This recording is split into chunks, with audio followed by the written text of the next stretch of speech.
इस वीडियो में हम बात करेंगे एक ऐसे पत्थर की जिसने सारी दुनिया को विश्व की एक महान सभ्यता से रूबरू करवाया।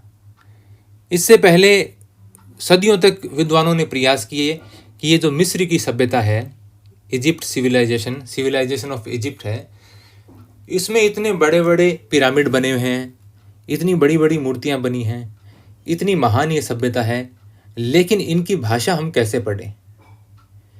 उस भाषा को पढ़ने के जितने भी प्रयास हुए असफल साबित हुए।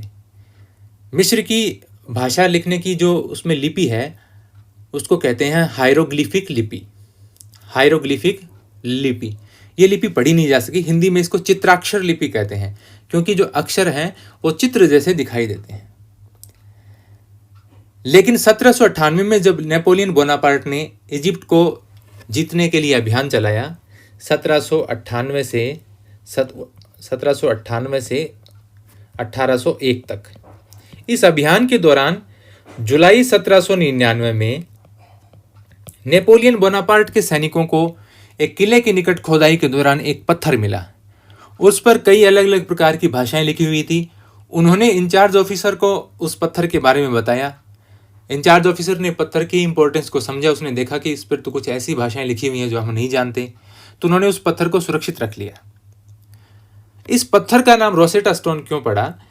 क्योंकि जहां पर यह पत्थर मिला था उस शहर का नाम है राशिद, और ग्रीक में इसे रोसेटा कहते हैं, या रोजेटा उच्चारण ज़्यादा करते हैं इसका, रोजेटा कहते हैं, इसलिए इसका नाम पड़ गया रोजेटा स्टोन। 1801 में नेपोलियन की हार हुई ब्रिटेन के हाथों, और फ्रांस और ब्रिटेन के बीच में एक संधि हुई जिसे कहते हैं treaty of Alexandria. Treaty of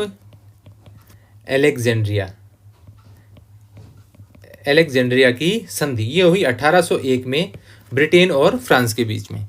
इस संधि की शर्तों के अनुसार कुछ अन्य प्राचीन वस्तुओं के साथ साथ रोजेटा स्टोन ब्रिटेन के हिस्से आया, और ब्रिटेन ने समुद्र के रास्ते इसको इंग्लैंड भेज दिया, और 1802 से लेकर अब तक ये लंदन के ब्रिटिश म्यूजियम में रखा हुआ है। ब्रिटिश म्यूजियम लंदन में ये पत्थर रखा हुआ है। वहां एक टफ ग्लास के अंदर इसको स्टोर किया गया है।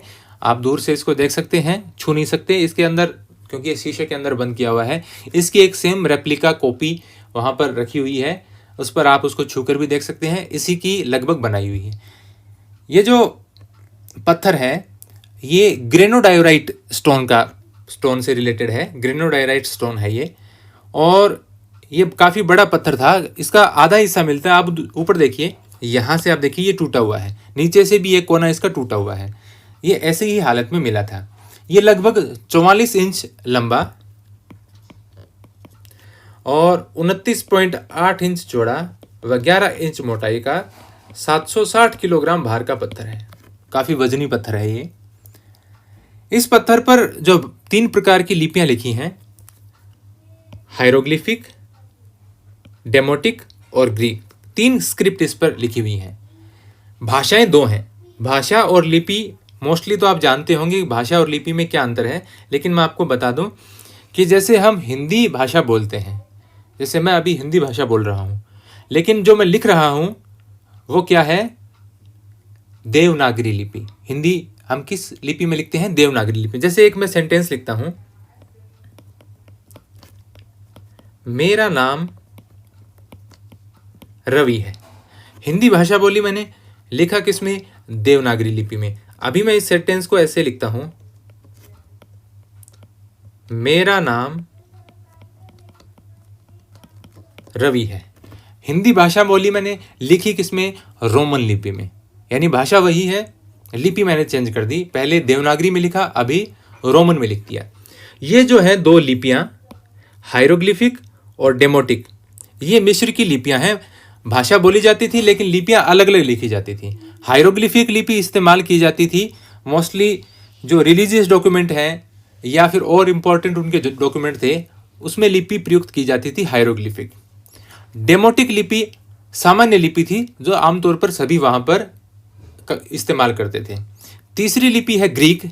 ये उस समय के शासकों की लिपि थी, क्योंकि जो शासक हैं वो यूनान से आए थे, मैसेडोनिया से, मकदूनिया के शासकों, क्योंकि सिकंदर ने इस दौरान मिस्र को विजय प्राप्त कर ली थी। वहां पर पहले पर्शिया का शासक था, आज का जो ईरान है, तो पर्शियन शासकों को हराकर सिकंदर ने इजिप्ट को जीत लिया था, यानी मिस्र को जीत लिया था। ये बात कब की है, पहले हम डेट पे आते हैं।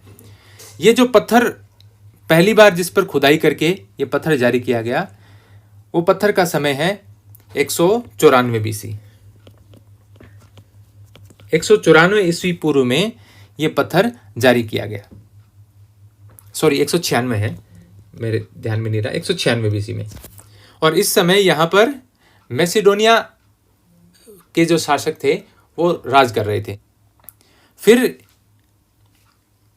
आप सभी जानते हैं कि इंडिया भी आया था, सारी दुनिया को जीतने के लिए निकला था, अलेक्जेंडर द ग्रेट, सिकंदर। तो सिकंदर वहां पर 1-2 साल रहकर और सभी उच्च पदों पर अपने आदमियों को नियुक्त करके वो दुनिया जीतने के लिए निकल पड़ता है। फिर 323 ईस्वी पूर्व में सिकंदर की मृत्यु हो जाती है। जब वो भारत से वापस लौट रहा होता है तो 323 ईस्वी में बेबीलोन में उसकी मृत्यु हो जाती है। फिर वार ऑफ सक्सेशन होता है, यानी उत्तराधिकार का युद्ध। तो उत्तराधिकार के युद्ध में एक बार कोई शासक बनता है, फिर बाद में अंत में शासक बन जाता है टोलेमी फर्स्ट। Ptolemy first. मैं यहां से थोड़ा सा एरिया क्लियर कर लेता हूं। टोलेमी फर्स्ट बन जाता है और इस वंश की स्थापना यहां पर हो जाती है। फिर इस वंश का जब ये पत्थर जारी किया गया, पत्थर पर जो ये डिक्री लिखी हुई है, हुक्मनामा, इस समय शासक था टोलेमी 5वां। पी साइलेंट है इसमें, टोलेमी 5th। हिंदी में टोलेमी ऐसे लिखा जाएगा, टोलेमी 5म कह सकते हो आप, टोलेमी 5th कह सकते हो। इसका शासन आ गया और इसके शासन के दौरान यहाँ पर राजाओं के नाम में आपको टोलेमी मिलेंगे। इस वन में मोस्टली क्या है, टोलेमी, और रानी का नाम मिलेगा Cleopatra. Ptolemy Cleopatra, Ptolemy Cleopatra, Ptolemy 5वां क्लियोपेट्रा 6ठी, टोलेमी 2रा क्लियोपेट्रा 3री, ऐसे आपको नाम मिलते हैं। सबसे आपने क्लियोपेट्रा जो नाम सुन रखा है, अगर आपके दिमाग में है, तो वो क्लियोपेट्रा 7 है। वो सबसे मशहूर रही थी, फेमस रही थी, और लास्ट रूलर वही थी। इस वंश की सबसे आखिरी शासक क्लियोपेट्रा 7 थी, और वो रोमन्स ने उसको हराकर और 30 BC में, यानी 30 ईस्वी पूर्व में इसके वंश को समाप्त कर दिया था, और यहाँ पर रोमन्स ने अपना साम्राज्य जमा लिया था। अब वापस आते हैं पत्थर पर। जैसा कि मैंने पहले बताया, 1802 में ये पत्थर इंग्लैंड ले जाया गया। वहां पर बहुत से विद्वानों ने इसको पढ़ने का प्रयास किया, लेकिन सफलता, जो पूरी सफलता है, किसी को कुछ ने, एक दो विद्वानों ने यहाँ पर इसको, जैसे एक नाम था टॉमस यंग, उन्होंने टोलेमी वर्ड का पता लगा लिया था कुछ अक्षरों को पढ़ के। लेकिन पूरी सफलता है वो मिली फ्रांस के एक ओरिएंटलिस्ट थे, या फिलोलॉजिस्ट कह सकते हो आप, जो भाषाविद होते हैं। उसका पहले मैं इंग्लिश में नाम लिखता हूँ, क्यों लिख रहा हूँ वो भी, उसका भी कारण अभी बताऊंगा मैं। उनका नाम था ये, इसको आप पढ़िए, कैसे पढ़ेंगे,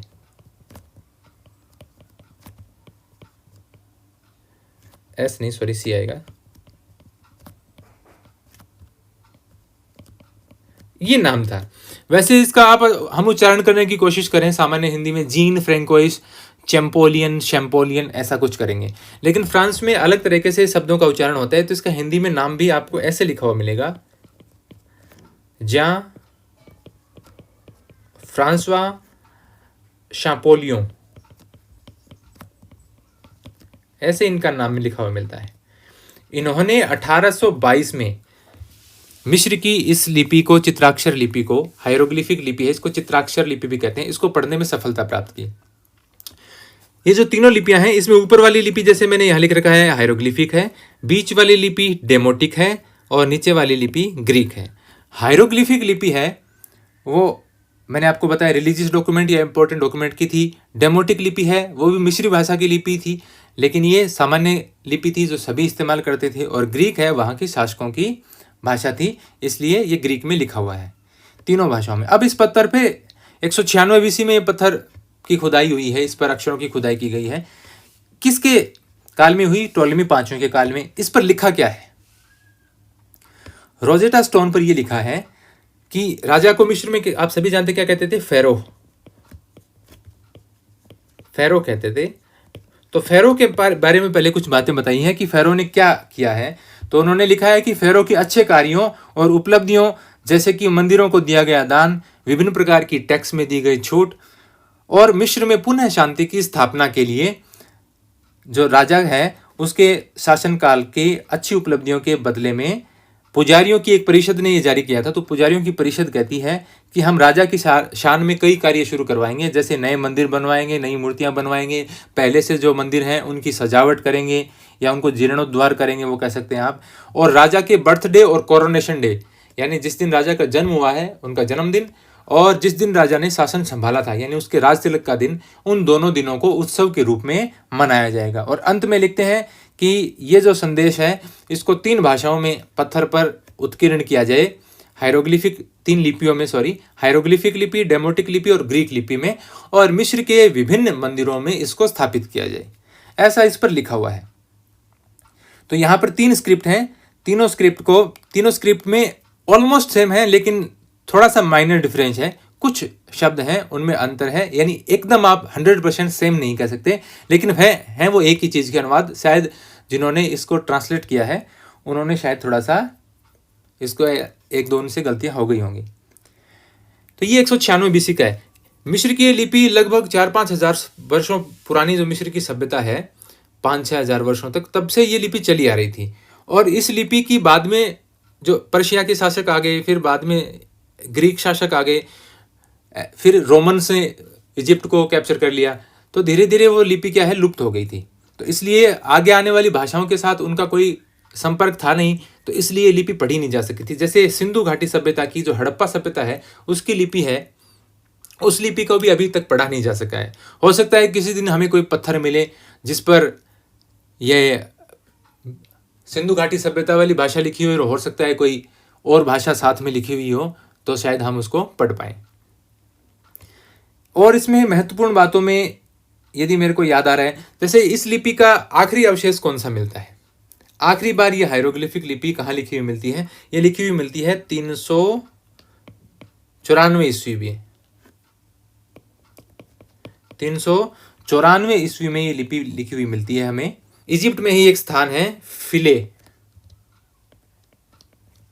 वहां पर एक आइसिस देवी के मंदिर से, आइसिस नाम सुना होगा, ब्रिटेन की यदि आपने सभ्यता पढ़ी, नहीं ब्रिटेन कह रहा हूँ सॉरी, इजिप्ट की यदि आपने सभ्यता पढ़ी हो तो सूर्य देवता एमन रे, आइसिस देवी, ओसिरिस देवता, इनके बारे में पढ़ा होगा। तो आइसिस देवी के मंदिर में ये लिखा हुआ मिला है, खुदाई की हुई मिली है। आखिरी बार जो अवशेष मिलता है किसका?